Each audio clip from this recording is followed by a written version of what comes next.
अस्सलामुअलैकुम नाज़रीन कराम, नई वीडियो में आपको खुश आमदीद कहते हैं। ऐवान सदर में अहम मुलाकात हुई है। सदर मुमलिकत ने जो इतलाआत आ रही हैं 2 से 3 लोगों से मुलाकात की है। आपको इसके हवाले से बताता हूं कि ये कितना सिग्निफिकेंट है। इमरान खान के साइफ़र वाले मामले में और एक और फ़ैसला महफूज हुआ है। मैं आपको बताऊंगा कि अब तक कितने फ़ैसले महफूज हो चुके हैं और इनकी क्या सिग्निफिकेंस है। इमरान खान के बाहर आने के रास्ते में ये फ़ैसले कैसे रुकावट बने हुए हैं। लेकिन सबसे पहले इस पे ज़रा नज़र दौड़ाएं। लंदन प्लान पे तेज़ी से अमल जारी है। इस वक्त तमाम ब्यूरोक्रेसी को जो कंट्रोल कर रहे हैं वो आहद चीमा हैं। आहद चीमा शहबाज शरीफ के प्रिंसिपल सेक्रेटरी हैं। फ़वाद हसन फ़वाद नवाज़ शरीफ जब वज़ीर आज़म थे 2013 से 2017 के दरमियान, तो उनके प्रिंसिपल सेक्रेटरी थे। उनको भी अब वफाकी काबीना में शामिल कर लिया गया है। अब बुनियादी तौर पर ये बात आप कह सकते हैं कि इस टाइम निगरान हुकूमत डायरेक्टली नवाज़ शरीफ के पूरी तरह से कंट्रोल में है और सारे फ़ैसले वो कर रहे हैं और इसमें कोई दो आरा नहीं हैं। एक चूरन नाज़रीन कराम बेचा जा रहा है कि नवाज़ शरीफ आएगा तो पाकिस्तान को ठीक कर लेगा। आज तक नवाज़ शरीफ की मुआशी टीम में हमेशा इसहाक डार हुए हैं। पिछले 10-12 माह में जो भी इसहाक डार ने कारकर्दगी दिखाई है वो पूरी कौम ने देख ली है और ये अब सबका एग्रीमेंट है कि इसहाक डार ने सब कुछ तबाह कर दिया है। इसहाक डार से बेहतर तो मिफ्ता इस्माइल चला रहा था, जो 2013 से 2018 के दरमियान नून लीग 6% ग्रोथ का क्रेडिट लेती है। वो इसहाक डार के दौर में नहीं था, वो मिफ्ता इस्माइल के वज़ीर ख़जाना होने के दौर में था। जब इसहाक डार वज़ीर ख़जाना था तो 4.5% ग्रोथ थी, 6% नहीं थी। ये झूठ है बहुत बड़ा जो बोला जाता है कौम के साथ। नाज़रीन कराम, इसहाक डार जो 3.5-4 साल वज़ीर ख़जाना रहे, इसहाक डार के दौर में कभी भी आपकी ग्रोथ 5% से ऊपर नहीं गई। तो मेरा सिंपल सवाल है जो लोग नवाज़ शरीफ को मसीहा बना के पेश कर रहे हैं उनसे, कि नवाज़ शरीफ की मुआशी टीम है क्या? क्योंकि इसहाक डार के अलावा तो कभी इन्होंने किसी को मुआशी टीम का सरबराह लगाया ही नहीं है। वो कौन सी जादू की छड़ी है नवाज़ शरीफ के पास? और यहीं से इनका बयानिया धड़ाम से ज़मीन बोस हो जाता है। इसके बावजूद लंदन प्लान पे अमल जो है वो उसमें तेज़ी आ चुकी है। इमरान खान की पार्टी के ख़िलाफ़ क्रैकडाउन में तेज़ी आई है। इमरान खान के केसेस में मज़ीद इजाफ़ा किया जा रहा है। अब तो जो अल-कादिर ट्रस्ट का केस है उसमें जो साबिक वफाकी काबीना थी, उसमें जो MKM के लोग थे या बाकी छोटी पार्टियों के लोग थे, उनको अब बतौर गवाह तलब किया जा रहा है ताकि ये एक रॉक सॉलिड केस बनाया जा सके और इसमें झूठे गवाहान ला के कि जी कोई बदनीयती थी या कोई फ़ायदा था या कुछ ऐसा करवा के इमरान खान को नैब केस में भी जल्द या बदेर सज़ा दिलवा दी जाए ताकि इमरान खान लंबे अंदर जाएं। तो ये सारा प्लान जो है वो लंदन प्लान का हिस्सा है। अब नाज़रीन कराम, नवाज़ शरीफ का आने से पहले एक और मुतालबा है कि एक साबिका अहम मिलिट्री शख्सियत की गिरफ्तारी करवाई जाए। मैं इस पे ज़्यादा बात नहीं करना चाहता। आप जानते हैं जनरल फैज़ हमीद की गिरफ्तारी की कोशिश हो रही है। मुझे लगता है कि नवाज़ शरीफ ने इस टाइम कोई ऐसी दुखती रग पकड़ी हुई है, गालिबन उसके पास बाज़ ऐसे सबूत मौजूद हैं मौजूदा ताकत में जो लोग हैं उनके, कि वो जो हुक्म देगा वो मानना पड़ेगा और शायद ये भी कर दिया जाए जो पाकिस्तान की तारीख़ में कभी नहीं हुआ। मैं उम्मीद करता हूँ कि ऐसा नहीं होगा, क्योंकि अगर ऐसा होता है तो मुझे जो साजिश नज़र आ रही है वो ये है कि फिर इस साजिश में इमरान खान को भी जोड़ा जाएगा कि देखें इमरान खान ने इदारे के अंदर भी म्यूटनी कराने की कोशिश की चंद मौजूदा या साबिका शख्सियात के साथ मिलके। कुछ ऐसा केस भी बनाने की कोशिश हो सकती है। उम्मीद है कि लंदन प्लान में इतना आगे नहीं बढ़ा जाएगा, क्योंकि जहां ये क्राइम नज़र आ रहे हैं कि नवाज़ शरीफ की सारी बातें मानी जा रही हैं, वहीं इस चीज़ के आसार भी मौजूद हैं कि इलेक्शन करवाने का फ़िलहाल कोई इरादा नहीं है। नाज़रीन कराम, अब आते हैं सदर मुमलिकत की मुलाकातों पर। फिर आएंगे इमरान खान के केसेस पे जो बड़े अहम हैं।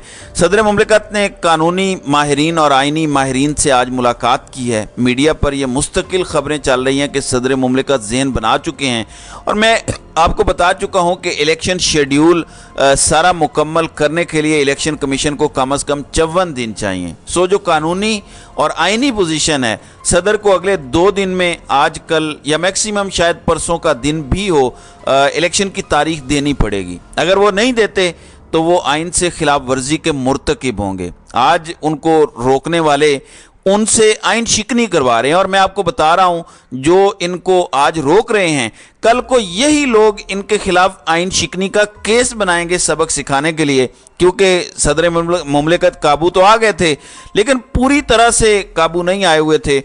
صدر مملکت نے جو خاندان سمیت پچھلے دنوں حج کیا، اس کے دوران آپ کو پتہ ہے کہ کچھ قوانین پر صادق سنجرانی کے پیچھے سے دستخط کروائے گئے، تو وہ بھی ایک فرینڈلی دورہ تھا، تو صدر نے کافی کمپرومائز بھی کیا، لیکن اس کا کوئی فائدہ نہیں ہوا، بلکہ عمران خان کو گرفتار کیا گیا، عمران خان کو جیل میں ڈالا گیا، سختی بڑھتی جا رہی ہے۔ تو صدر کے کمپرومائز کا کم از کم ان کی جماعت کو کوئی فائدہ نہیں پہنچا۔ تو صدر مملکت آئین کو فالو کریں، نہ جماعت کو دیکھیں، نہ کسی اور طاقت کو دیکھیں، آئینی ماہرین سے رائے لیں، بلکہ اب تو پاکستان بار کونسل اور سپریم کورٹ بار کونسل بھی سیم پیج پہ آ گئی ہیں، حالانکہ یہ پچھلے 5 سال سے سیم پیج پہ نہیں تھے۔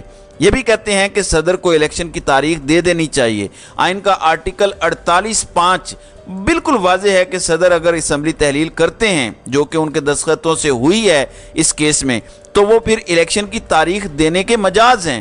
اب یہ وقت آ چکا ہے ناظرین کرام کہ انہیں تاریخ دے دینی چاہیے، اس کے بعد یہ نہیں الیکشن کرواتے تو نہ کروائیں، پھر قاضی فائز عیسیٰ جانے اور طاقتور حلقے جانے۔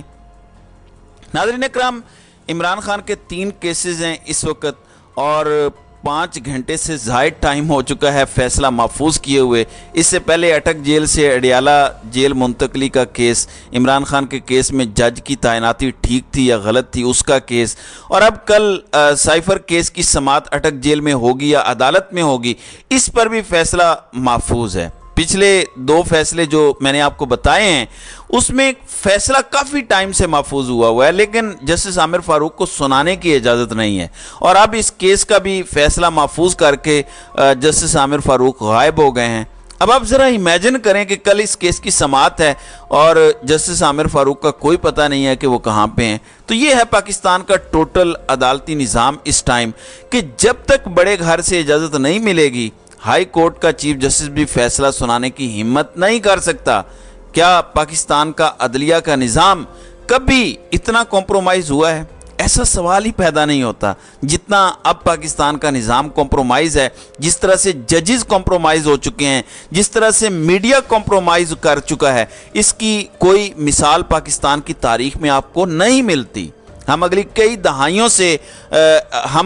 دہائیوں تک اس کا خمیازہ بھگتیں گے اگر ہم ابھی سے ہی ریورس گیئر لگانا شروع کر دیں۔ جس طرح کا راکڈ ہو چکا ہے اب سسٹم میں، اس کو واقعی اب تیزاب سے غسل دینے کی ضرورت ہے، پورے سسٹم کی اوورآل ضرورت ہے۔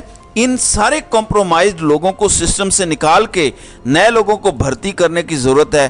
پولیس ہو گئی، ججز ہو گئے، میڈیا کے لوگوں کا احتساب کرنے کی ضرورت ہے کہ کس طرح سے انہوں نے ایک مارشل لا کا ساتھ دیا اور آئین کے خلاف کھڑے ہو گئے۔ سب کا احتساب ہوگا تو یہ سسٹم ٹھیک ہوگا، یا پھر ٹروتھ اینڈ ریکنسلیشن ہو، یعنی میڈیا اقرار کرے کہ ہاں ہم نے ڈائریکشن لی تھی اور مارشل لا کا ساتھ دیا تھا، اب ہمیں معاف کر دیا جائے۔ ججز بھی بولیں، استعفے دیں، بولیں کہ ہمارے خلاف کارروائی نہ کی جائے، ہمیں بھی بڑا خوف دلایا گیا تھا، ہماری ویڈیوز تھیں، ہمارے کرپشن کے کیسز تھے، سکینڈل تھے، ہم مجبور ہو گئے تھے۔ جو اقرار کرے اس کو معافی دینے کے بارے میں سوچا جا سکتا ہے، جو نہ کرے اس کے خلاف کارروائی ہونی چاہیے، اور اس طرح سے ہر ادارے کو صاف کیا جائے گا، تب پاکستان ٹھیک ہوگا، ورنہ ٹھیک ہونے کا کوئی چانس نہیں ہے، الٹے بھی بے شک لٹک جائیں۔ ناظرین اکرام، یاد رکھیں محمد بن سلمان بھارت سے سیدھے واپس سعودی عربیہ نہیں گئے، وہ عمان گئے ہیں۔ اس کا مطلب ہے کہ ان کو کوئی ایسا ضروری کام بھی گھر میں نہیں تھا جس کی وجہ سے وہ پاکستان نہیں رک سکتے تھے 5-6 گھنٹے کے لیے، لیکن وہ نہیں رکے۔ یہ بڑا سگنیفیکنٹ میسج ہے، سمجھنے والے سمجھدار ہیں کہ پاکستانی عوام اس وقت اس قدر ایک سائیڈ پر کھڑی ہے کہ اتنا پاورفل بندہ بھی یہ رسک نہیں لینا چاہتا کہ وہ پاکستانی عوام کو ویلن کے روپ میں نظر آئے، ورنہ سب جانتے ہیں کہ عرب ممالک ڈکٹیٹرز کے زیادہ جو ہے وہ اچھے طریقے سے انہیں ایڈجسٹ کرتے ہیں اور ڈیل کرتے ہیں۔ اس کے باوجود ان کا گھبرانا بتاتا ہے کہ عوامی رد عمل کا بڑا فرق پڑتا ہے۔ تو ناظرین اکرام، آپ اپنا رد عمل جاری رکھیں، اور اس کی تکلیف بڑے دور تک پہنچ رہی ہے اور انشاءاللہ پہنچتی رہے گی۔ جس طریقے سے جی بی الیکشن کے دوران عوام نے بازو دے کے الیکشن کے نتائج حاصل کیے ہیں، इसी तरीके से अवाम को हर जगह पे मजबूती से खड़े होकर फैसले लेने होंगे, तब फैसला आएगा। तो नाज़रीन कराम, आपकी इस वीडियो के हवाले से क्या राय है? आप अपनी राय का इजहार कमेंट सेक्शन में ज़रूर कीजिएगा।